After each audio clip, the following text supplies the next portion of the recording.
Eh bien, Bintou, je suis très très content de t'accueillir ce soir parmi nous. J'espère que tu excuseras la petite maladresse sur l'écriture de ton nom. C'est- Donc c'est bien C'est rien, ça arrive. Moulongo et pas C'est Malongo. Moulongo. Moulongo et pas Malongo, comme on a écrit par Oui. erreur. Bonsoir à tous et à toutes. Oui, je me prénomme Bintou Moulongo. Je suis pasteur.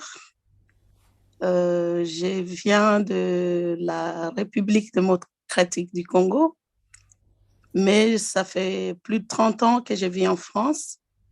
Je suis mère de 3 enfants et je travaille comme tout le monde. À part la charge pastorale, je travaille dans un lycée tout près de Luxembourg. Et je dirige 2 associations. La première qui a été créée en 2001, c'est en faveur des femmes. Donc, c'est l'Action des femmes africaines solidaires pour le développement. Et la deuxième association, c'est le Haut Conseil des Congolais des Français d'Europe. Donc, avec toutes ces casquettes-là, j'essaye d'être utile à l'humain et surtout m'efforcer quand même de faire l'éducation aux droits humains, mais aussi de l'accompagnement vers la défense de ces droits et tout en accompagnant les femmes à, à la reconversion professionnelle ou d'initiation à la création d'entreprises. Donc, en venant du pays, je parachutais en France en 89. Et là, j'étais directement admise à la faculté évangélique de Vaux-sur-Seine, où j'ai pu étudier donc jusqu'à la maîtrise. Et après, j'ai fait une année de DA, d'études approfondies à la Sorbonne. Et puis après, le parcours des femmes, mariage, femmes, les enfants. Et bien voilà, on est presque seniors maintenant, mais on sert les seniors quand on peut et puis on sert l'humain au quotidien avec les 2 associations. C'est ce que je peux dire en bref. Et puis, ne pas oublier de dire quand même que depuis la naissance, je viens d'une famille chrétienne. Mon père était pasteur aussi. Mon grand frère est pasteur et moi, dans la famille de 7 enfants. Donc, on est quand même 3 serviteurs dans cette famille-là. Comment tu peux raconter très brièvement ton enfance et comment tu t'es éveillé à la spiritualité, à ce besoin de te consacrer à Dieu et à tes frères, et quel est le contexte local au moment de ta naissance et, que tu as trouvé, et comment se sont construites tes motivations. Eh ben, déjà, de par mon nom a une signification par rapport à la foi de mon père, parce que à ma naissance, il avait fait le choix de quitter les choses matérielles ou la vie un peu d'aisance matérielle pour commencer aussi sa carrière pastorale. Donc, Bintou signifie trésor, les biens, quelqu'un qui possède des biens. Et là, il voulait marquer qu'il s'est détaché des biens matériels pour embraser sa carrière avec une vocation pour les biens spirituels. Donc, déjà ça, c'est pour moi, c'est quand il me disait ça, c'est déjà un plus par rapport à mes frères, comme je suis la cinquième de la famille. C'est comme si dès la naissance, déjà, j'avais marqué le temps dans la vie de mon père pour faire ses choix, de tout quitter et de devenir pasteur à plein temps. Quand je suis devenue jeune, quand il m'a expliqué cette histoire de pourquoi de ces noms, j'ai commencé à avoir des moments de curiosité intense pour savoir vraiment comment vit un pasteur, de quoi il vit, pourquoi il aime Dieu et pourquoi cet abandon total à Dieu toutes ces questions m'ont ramené petit à petit à les fréquenter plus que d'autres enfants.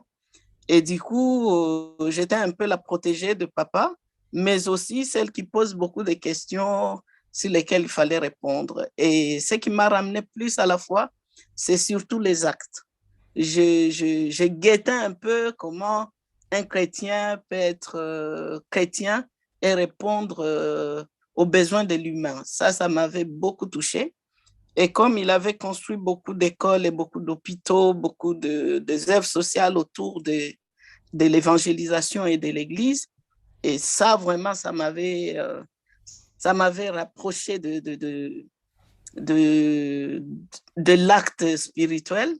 Et je crois que c'est ce qui avait marqué aussi ma démarche de vouloir chercher à avoir la foi et à se demander qui est cet être spirituel, et cet être divin qui peut conduire les humains vers l'amour du prochain, par exemple, ou bien même par rapport à l'entraide. Je me dis comment se disponibiliser chaque fois pour les humains, et c'est comme s'il s'oubliait soi-même et il vivait à plein temps pour Dieu. Ça m'avait vraiment marqué en tant qu'enfant.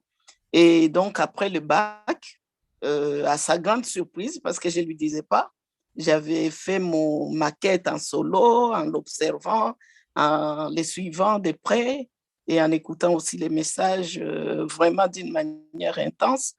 Et après le bac, je l'annonce que je vais faire la théologie. Lui-même, il était étonné. Il dit, bah bon, ça vient d'où ça?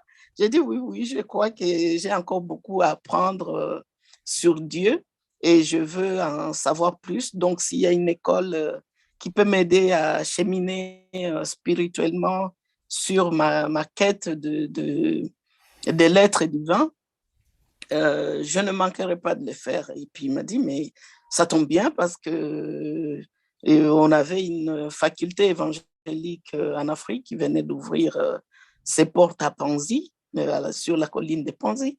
Donc il m'a dit, mais ça tombe bien parce que l'Église a déjà une école biblique et là, on va ouvrir une université évangélique.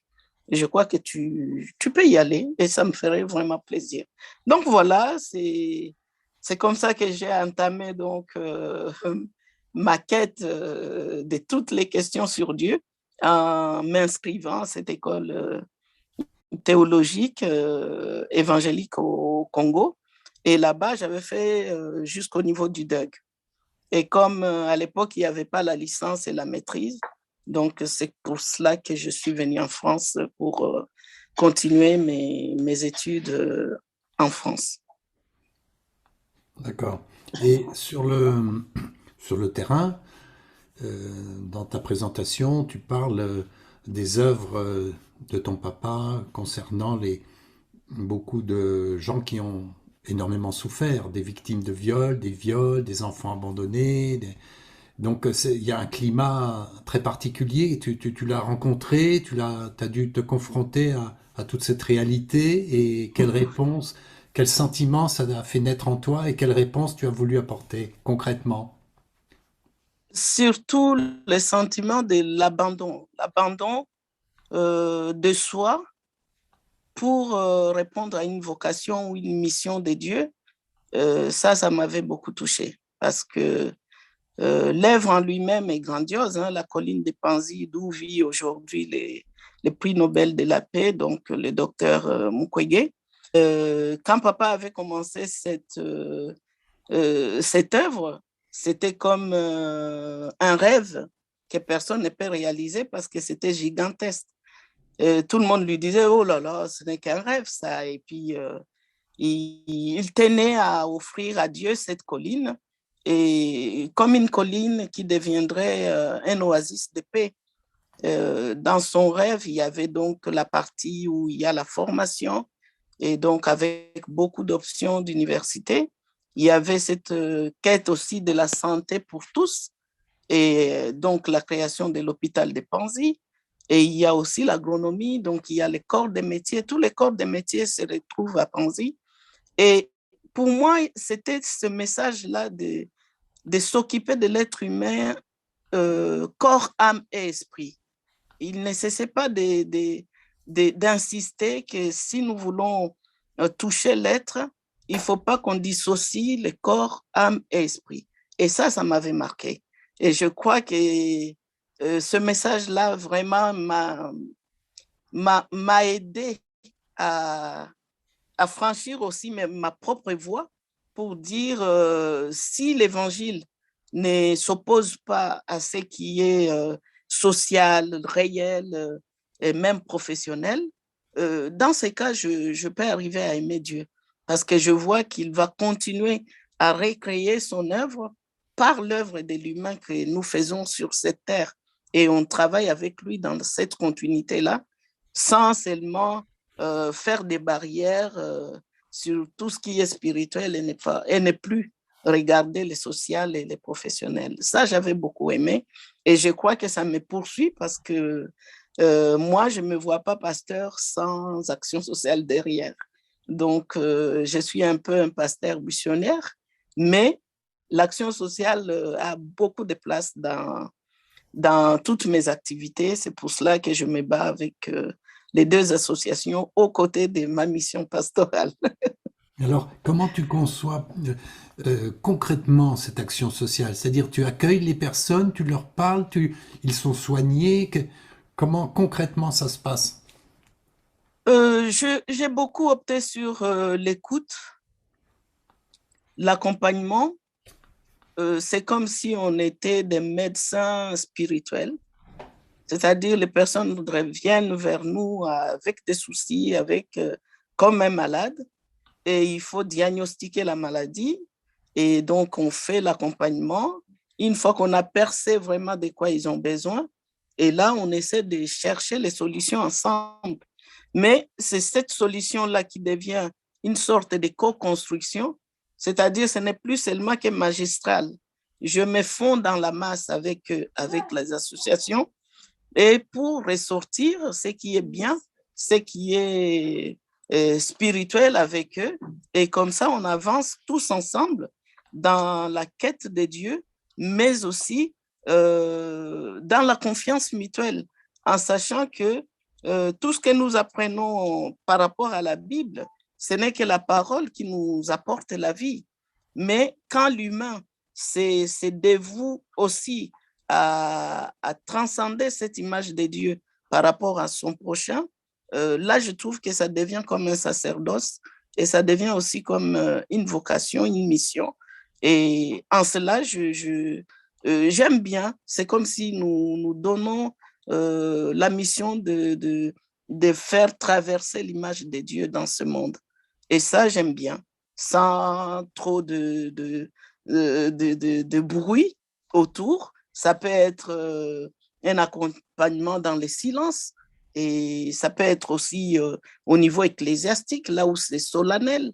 Mais il y a aussi des accompagnements où j'ai créé, c'est comme des ateliers, hein, des clubs de réflexion que j'ai créés ici à la porte de la Villette, à la Cité des sciences et des métiers. Donc, ça part vraiment du tête-à-tête, mais pour découvrir le besoin prioritaire pour les personnes et on essaie de se guérir, de se co-construire ensemble. Voilà ma démarche et ma stratégie pour l'accompagnement de toutes ces femmes, et que ce soit les femmes battues, que ce soit les femmes en détresse, les femmes vulnérables, les femmes aigries par le chômage, même seulement le fait de ne pas se sentir intégré dans la société française, parce que la majorité, c'est des migrants quand même, donc la diaspora, et puis on essaie de les rapporter ces plus-là comme une petite lumière que donne l'Évangile.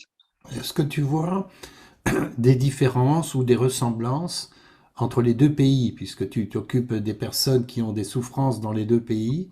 Comment tu vois les différences et les ressemblances? La souffrance, par contre, elle ne change pas. Une femme battue en France et une femme violée du Kivu, elles ont les mêmes souffrances, les mêmes cris d'allégresse, les mêmes cris d'angoisse d'angoisse, les mêmes cris d'oppression, les mêmes cris. Non, la souffrance ne change pas selon le pays. Mais par contre, les dispositifs existants dans tel ou tel pays, c'est ça qui fait que la souffrance peut être amoindrie.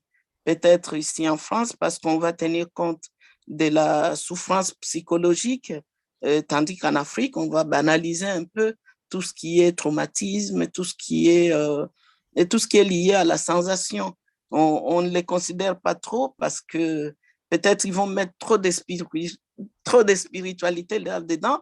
Ils vont dire que est capable d'arranger tout et négliger un peu cette aide psychologique qu'on peut amener aux femmes violées, par exemple. On ne va pas trouver des centres avec les thérapeutes ou les psychologues d'accompagnement en Afrique. Tandis qu'ici en France, on va jouir quand même de cet autre plus qui aide la personne à être aussi accompagnée moralement. Et maintenant, en tant que pasteur au niveau de l'Afrique, on essaie de pallier et de jouer les jeux comme si on était tout. On fait tout. En tant que pasteur, on fait tout. On ne laisse pas des champs, même médical, on essaie de faire tout et après, on recourt à des spécialistes qui sont autour de nous. Mais en Afrique, vraiment, le pasteur, il est appelé à tout faire. Il fait tout. Il prie, il donne, il soigne, il accompagne, il fait tout. En France, déjà, c'est rien que par l'exercice du culte dominical, c'est déjà carré. C'est rien que par les horaires, tout est réglementé. On ne peut pas faire tout ce que, comme des veillées de prière, comme on le fait en Afrique. En Afrique, on peut faire des veillées de prière non-stop, du lundi au dimanche. Tandis qu'ici, déjà, si on fait que les cultes de dimanche, c'est déjà une grâce. Et si on rajoute ne fût-ce qu'une réunion dans la semaine, c'est déjà très pesant pour les gens par rapport au rythme du travail, des choses comme ça. Donc, on le sent aussi par rapport au temps et dans le milieu dans lequel nous vivons. Mais l'accompagnement est la même. Face à la souffrance, il n'y a pas de différence. Tu disais que tu avais des enfants, je suppose que tu as un compagnon ou un mari à tes côtés, Oui. et que eux-mêmes participent avec toi ou chacun fait son travail de son côté. Bon, chacun fait son travail de son côté, mais il a quand même aussi fait la théologie. On s'est croisés à la faculté de Vaux-sur-Seine, mais il a choisi une carrière journalistique. Donc, il est plus dans les médias journal. D'accord. Et tes enfants?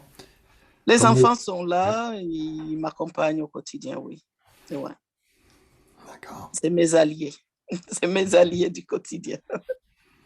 Et la particularité de ton engagement spirituel, donc tu dis que tu es pasteur évangélique, c'est ça?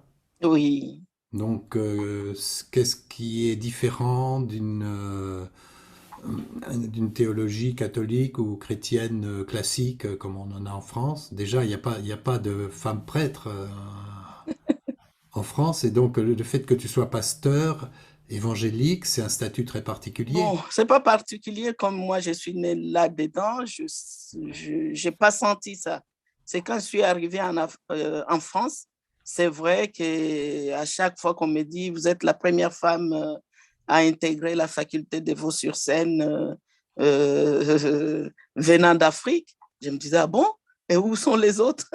J'étais toujours étonnée de voir que chaque fois on me dit, vous êtes la première, la première, la première. J'ai dit, ah bon? Donc, il y a cette innovation-là d'intégrer les femmes dans, dans des postes qui étaient depuis longtemps réservés plus aux hommes. Mais quand on parle des pasteurs évangéliques, c'est vrai qu'on met plus l'accent sur la vocation. Et quand on parle de la vocation, je crois que tout devient facilement compréhensible parce que c'est Dieu qui appelle qui il veut, quand il veut et comme il veut. Donc là, c'est seulement accueillir les vocations et les missions que Dieu impose aux êtres humains. Et là, l'Église n'a pas le choix. Il ne peut que nous accompagner aussi, même si nous sommes petites. Mais le fait d'être parmi les premières aussi, ça a ouvert aussi la voie à beaucoup d'autres. Ici en France, aujourd'hui, par rapport à la communauté que nous gérons à la Fédération protestante de France, nous avons une émergence aujourd'hui de beaucoup de femmes pasteurs parce qu'ils ont vu quand même un modèle à nous qui était déjà consacré avant que l'émission de réveil, par exemple, arrive dans nos communautés. Et nous nous réjouissons de ça parce que rien que servir des modèles pour les autres, c'est déjà un plus. Et puis, on est là pour accompagner les églises à la croissance parfaite, telle que nous voudrions voir l'Église grandir aussi ici en France. D'accord, bah écoute, on envisage cette perspective avec optimisme pour qu'il y ait des évolutions pour la place de la femme dans le monde de la spiritualité et de la religion. Mm. Et maintenant, la question que je voudrais te poser, c'est concernant ton rapport intime avec Dieu. Comment est-ce que tu peux nous en parler? Est-ce qu'il y a un dialogue? Ça se passe avec des pensées, des prières, des échanges? Comment ça se passe? Le rapport intime avec Dieu, pour moi, c'est vraiment un style de vie. Un style de vie qui est nourri par beaucoup de moments de prières, je dirais même sans cesse, parce que en pensant, en marchant, je chante, je prie, en me réveillant, en dormant, je chante, je prie.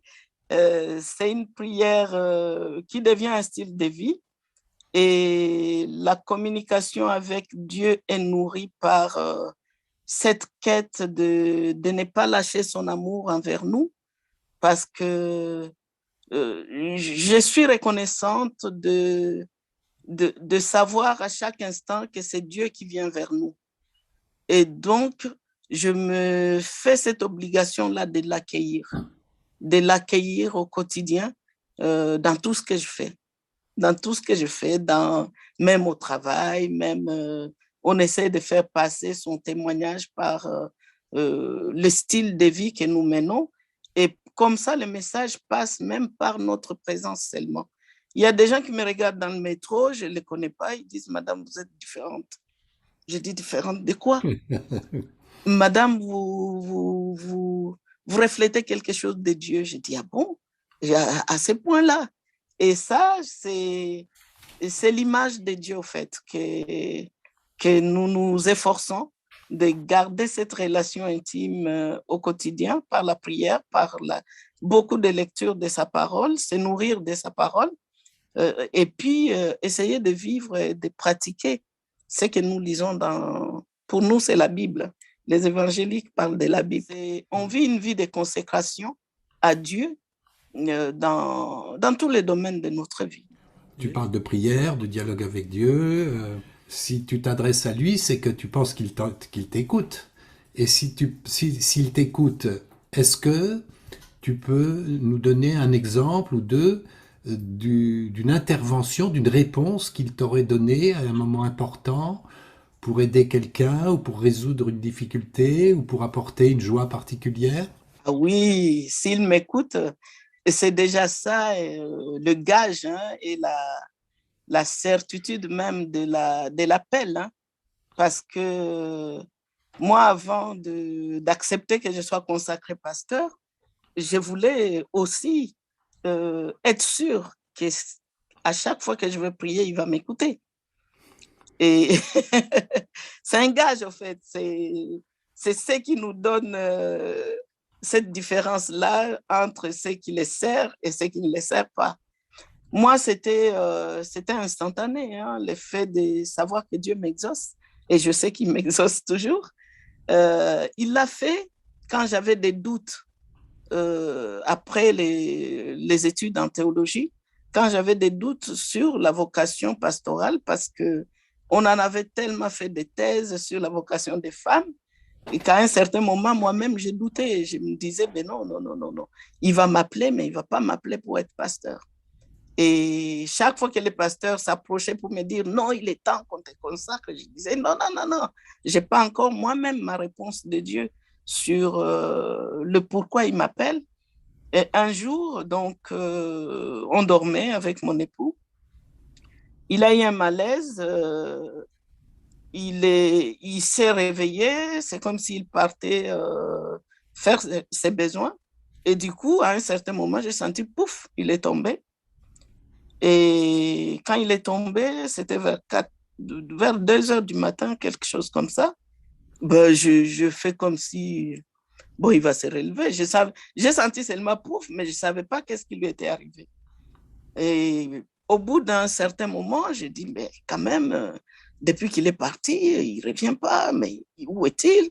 Ben, il est 2 heures du matin, est-ce qu'il a ouvert la porte? Est-ce qu'il est parti?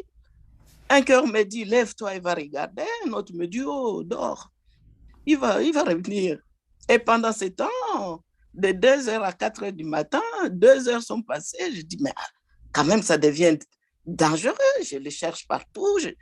Et après, je vois, bon, monsieur était tombé au salon. J'ai dit, mon Dieu, quand je suis arrivée, c'était plus vraiment un monsieur que je connaissais. Hein. Il était devenu tout bleu. Il avait de la bave comme quelqu'un qui était déjà parti. Et là, je tombe dans la panique. J'ai dit, je fais quoi?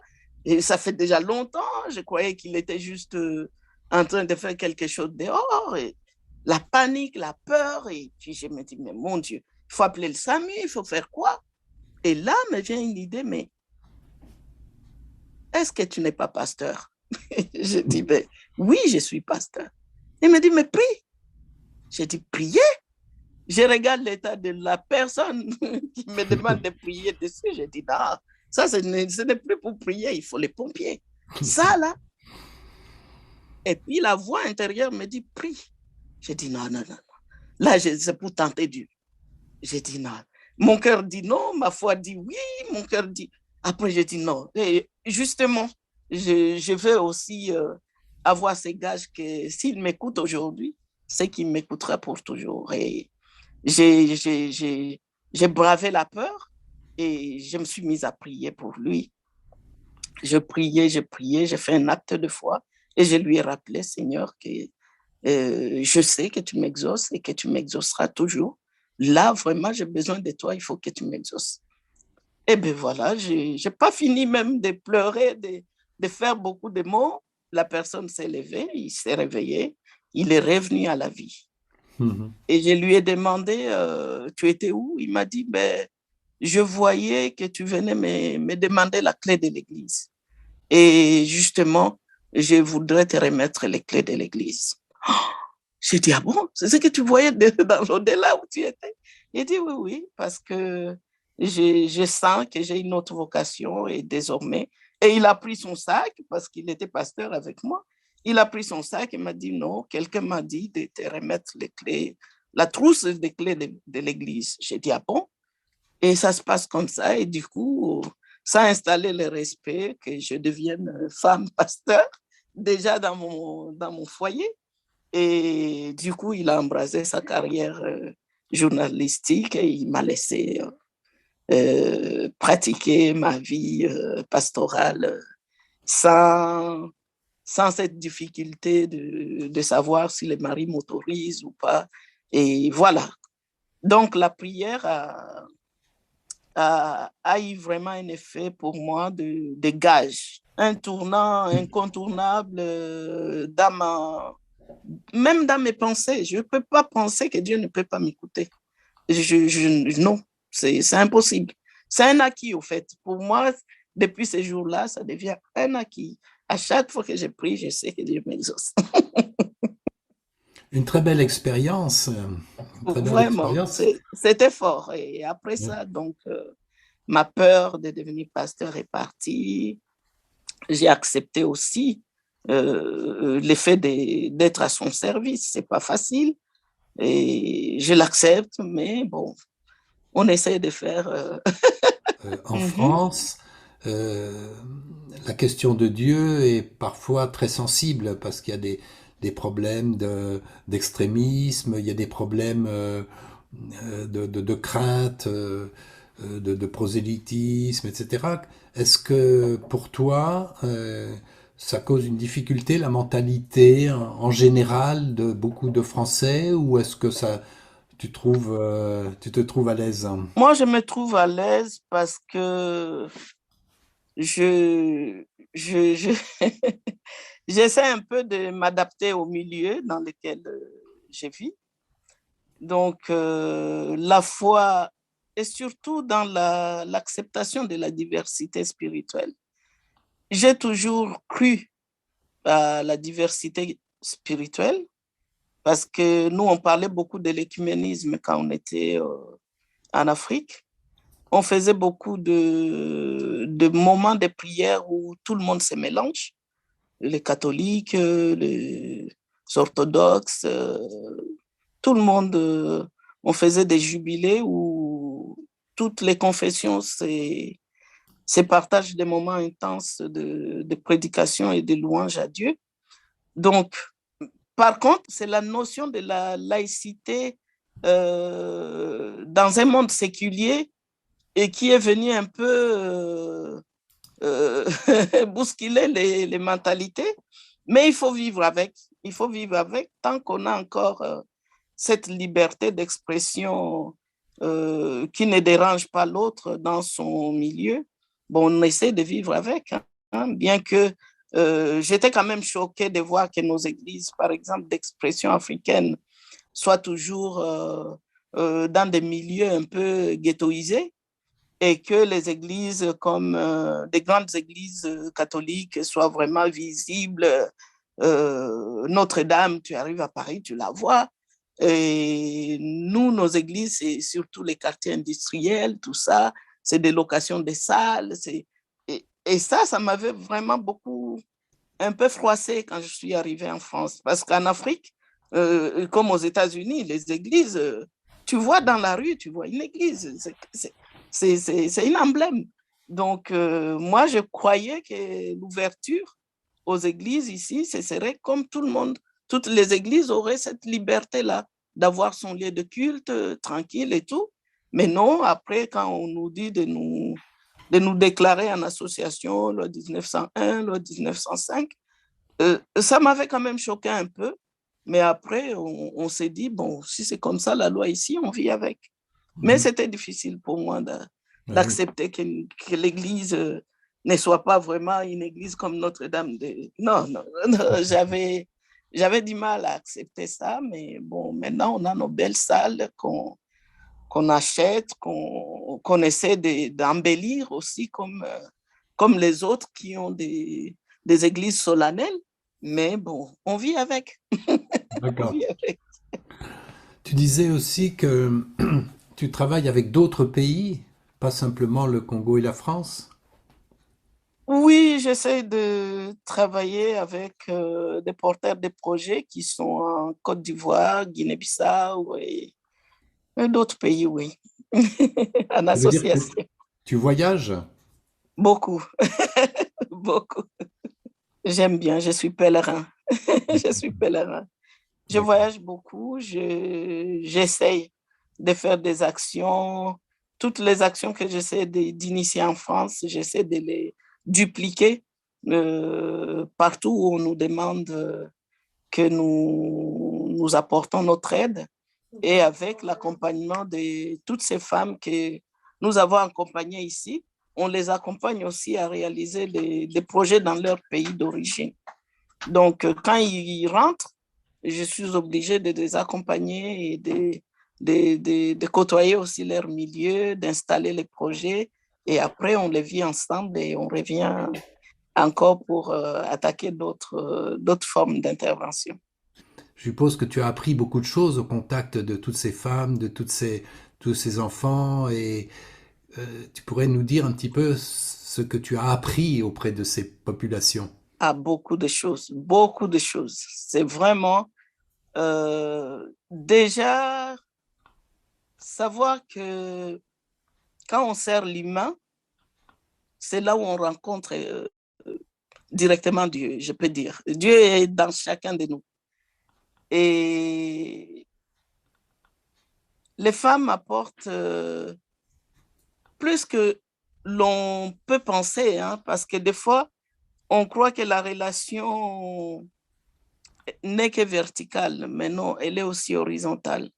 Tout ce que nous redonnons aux gens, à un certain moment, ils nous le redonnent. Par exemple, le fait d'avoir des femmes qui se consacrent au bénévolat pour, je peux dire l'exemple de la banque alimentaire que je fais, c'est quand même au quotidien. Moi, je travaille, donc je ne suis plus avec eux dans l'action. Je travaille, je leur laisse la mission de servir les autres par cette banque alimentaire, mais eux, ils sont bénévoles. Mais ils viennent, ils conduisent les voitures pour aller chercher les marchandises, ils gèrent les stockages, les circuits de distribution, jusqu'à ce que quand je reviens vers 17h, 16h, 17h, ils ont déjà fini cette mission sans moi. Et pour moi, ça, c'est vraiment me donner plus que ce que j'aurais espéré. Parce que si elles n'étaient pas bénévoles, je ne peux pas faire une action. Parce que je suis coincée avec les horaires de mon travail, de mes charges pastorales, des choses comme ça. Mais quand elles s'identifient au projet et qu'elles soutiennent le projet, ça devient leur projet à eux, là, je sens qu'ils me redonnent plus que ce que j'attendais. Et c'est là où on voit la, la, la, la, la compassion et puis la fidélité de Dieu. Parce que c'est Dieu, il n'y a que Dieu qui peut faire perdurer cette unité-là. J'ai des femmes que j'avais connues depuis 2001 et qui sont toujours là avec moi aujourd'hui. Plus de 20 ans consacrés dans la même association, elles ne bougent pas. Elles sont toujours là. Donc, quand j'ai grandi avec elles. Quand je souffre avec elles. Quand je suis dans la joie, je suis dans la joie avec eux. Et ça, ce n'est pas donné. Ce n'est pas donné à tout le monde dans ce monde un peu où l'isolement est vraiment vécu autrement. Mais moi, grâce à cette association-là, je ne peux pas me sentir isolée. Non, Oui. c'est impossible. J'ai des coups de fil jusqu'à très tard, 2 heures du matin, 3 heures du matin. Là, comme j'ai fermé un peu mon téléphone, dès que je vais réouvrir, oh, mais t'étais où? J'avais un souffle. C'est comme si je ne peux pas les échapper plus d'une heure. Ils vont chercher où je suis. Et ça, pour une orpheline comme moi, qui n'a plus de père ni de mère, c'est vraiment me donner de l'amour que j'avais besoin de mes parents. Et on les retrouve dans l'humain. Et ça, je me sens bien, ça me rend heureuse, ça me fait oublier mes peines, ça me met dans un niveau de sécurité sociale qui est bien, qui est bien.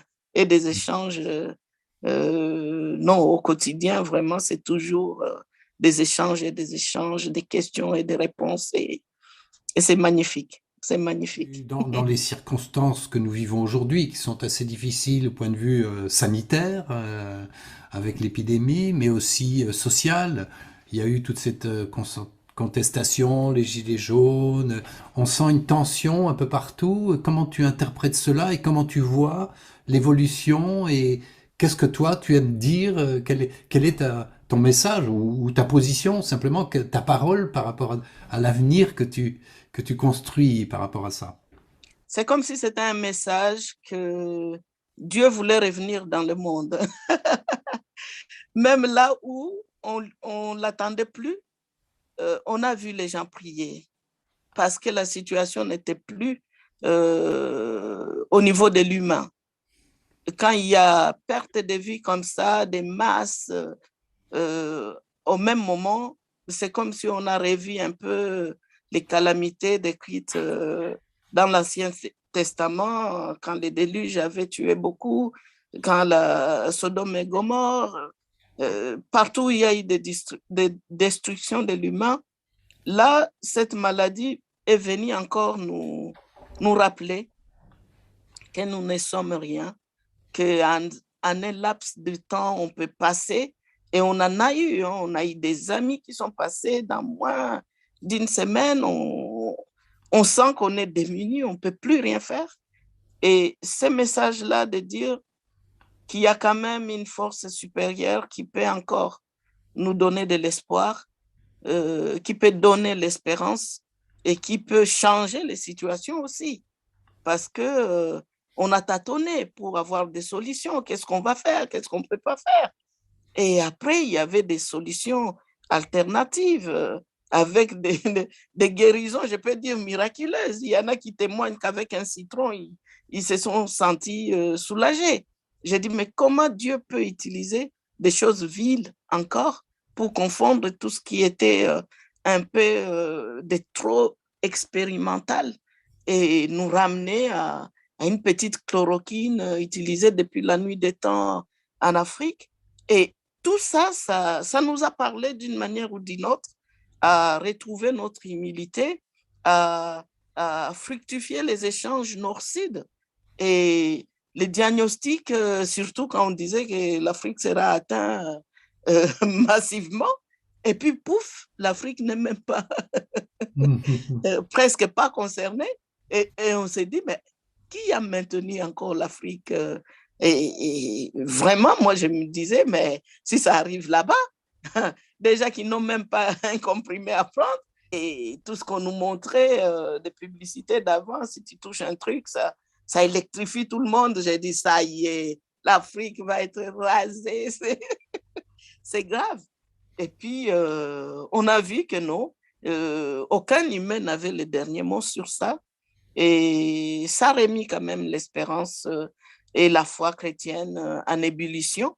En tout cas, j'ai vu beaucoup des églises comme recommencer à revivre. Hein. Ça a été un moment vraiment de retour vers Dieu parce que tout le monde devant la mort, tout le monde se questionne sur le lendemain.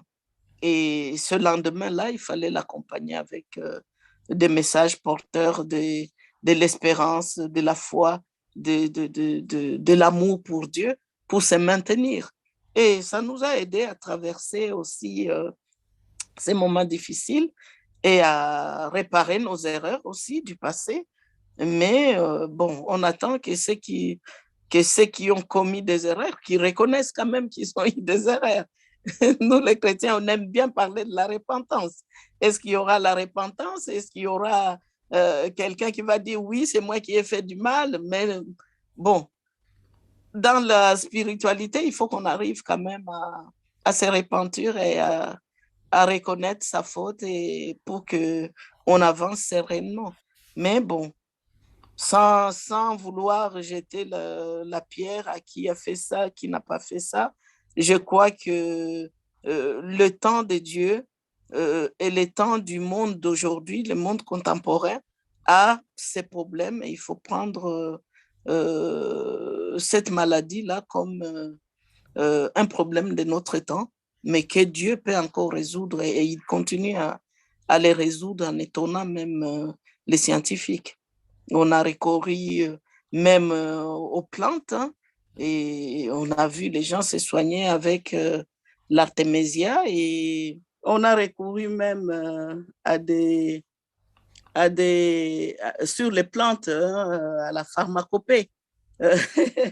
Et on a vu toutes ces croyances de dire que Dieu peut agir même en des situations vraiment de faibles mesures, renaître dans la foi des gens et c'est toujours bien de voir que l'humain, devant la mort, il trouve des solutions alternatives.